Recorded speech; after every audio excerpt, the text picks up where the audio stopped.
মুহররম মাসের কেমন ফজিলত, কেমন বরকত শুনে নাও। এই মুহররম মাসে কি করণীয় মুমিন শুনে নাও। আল্লাহ রাব্বুল আলামিন বলেন, আমি আল্লাহ তাআলা তোমাদের পিতা আদম এবং মা হাওয়াকে জান্নাতে পাঠাইলাম।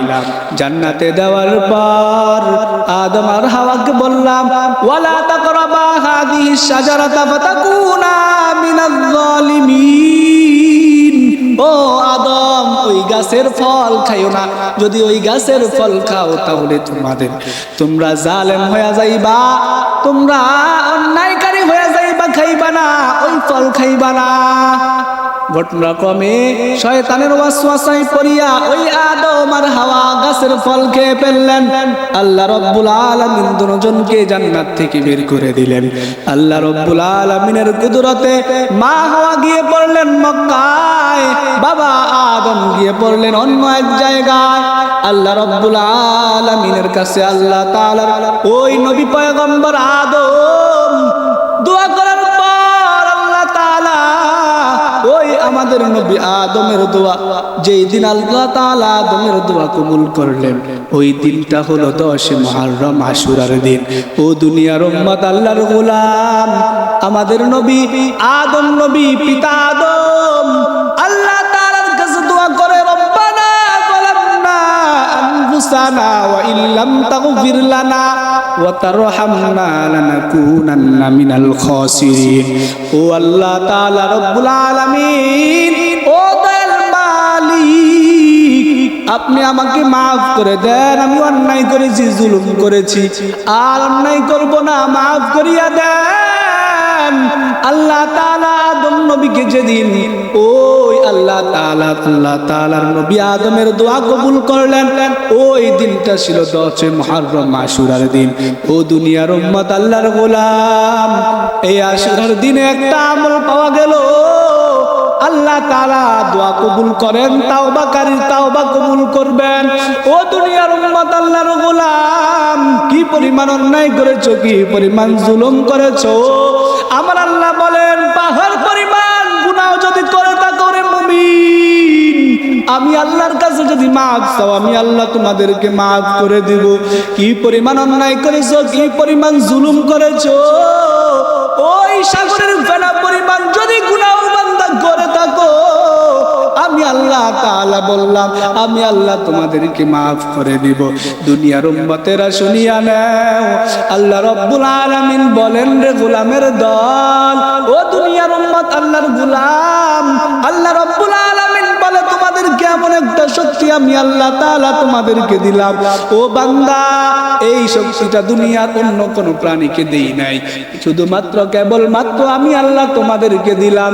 বলে, কি শক্তি? বলে, বান্দা, তুমি যদি তোমার এই দুইটা চক্ষু বন্ধ করো, আর দুইটা চক্ষু বন্ধ করিয়া যদি একটু চিন্তা করো, আধা মিনিটের মধ্যে তোমার চলে আসবে কি পরিমাণ অন্যায় তুমি কোথায় করেছো, কি পরিমাণ অপরাধ তুমি কোথায় করেছো। আল্লাহ রাব্বুল আলামিন বলে, তুমি যদি চক্ষু দুইটা বন্ধ করিয়া আধা মিনিট ধারণা করো, ধারণা করার পর তোমার সবগুলা গুনাহ তোমার সামনে চলে আসবে। এই শক্তিটা কেন দিলাম জানো? ও দুনিয়ার উম্মত, আল্লাহর গোলাম, বলে, আমি আল্লাহ চাই না কোন উম্মত আমার জান্নাতে না যাইয়া জাহান্নামে যা। কোন উম্মত যেন আমার আল্লাহ তাআলা করেন, কোন বান্দা যেন আমার জাহান্নামে না যায়।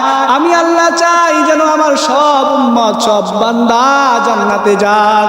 পয়গম্বর এই জন্য তো সব সময় দোয়া করেন, ইয়া উম্মতি, ইয়া উম্মতি। এই উম্মতকে আল্লাহ তাআলা চায় না জাহান্নামে দিবেন, আল্লাহ রাব্বুল আলামিনও চায় না। কারণ আল্লাহ রাব্বুল আলামিন বলেন, ও দুনিয়ার আমার বান্দারা শুনিয়া নাও, আমি আল্লাহ রাব্বুল আলামিন চাই না তোমাদেরকে জাহান্নামের আগুনে পুরি।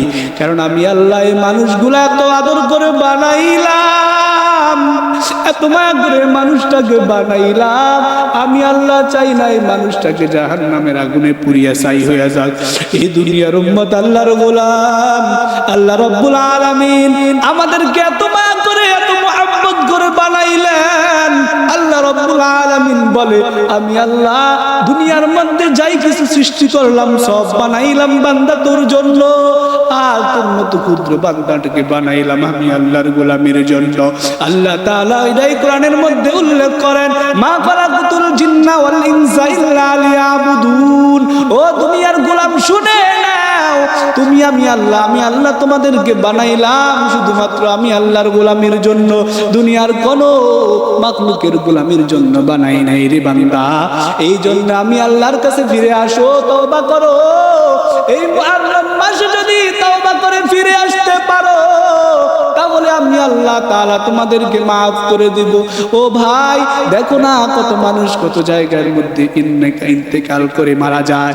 আজকে এদিকে ইন্না লিল্লাহির আওয়াজ, কালকে ওইদিকে ইন্না লিল্লাহির আওয়াজ। তোমার কি একটু ভয় হয় না রে ভাই? কোন দিন জানি তোমার ঘরের সামনে ওই মসজিদের খাটিয়াটা চলে যায়, ওই মসজিদের কর্নারের ওই খাটিয়াটা তোমার ঘরের সামনে চলে যায়। কি পরিমাণ আমল করেছো যে জান্নাতে যাইতে পারবা? এখনো ফিরে আসো, 5 ওয়াক্ত নামাজ পড়ো, আল্লাহর ইবাদত বন্দেগী ধরো, নেক আমল করো, সব রকমের গুনাহের থেকে আল্লাহর কাছে পানাহ চাও। এই মুহররম মাসে আল্লাহর কাছে তাওবা করিয়ে বলো দয়াল মালিক আমার মতো নাফরমান গুনাহগার আর কেউ নাই, আমার মতো গুনাহগার জাহান্নামী আর কেউ নাই, আপনি আমাকে maaf করে দেন আল্লাহ। আপনি যদি maaf না করেন আমরা কার দরবারে যাই বলি আল্লাহ ও দয়াল মালিক আপনি আমাদের সবার তওবা কবুল করে নিয়েন রে আল্লাহ। আমাদের এই মুহররম মাসে আল্লাহ বেশি বেশি করে তওবা করার, ইস্তেগফার করার তৌফিক দিয়েন ও দয়াল মালিক। আপনি আমাদের সবাইকে maaf করে দিয়েন।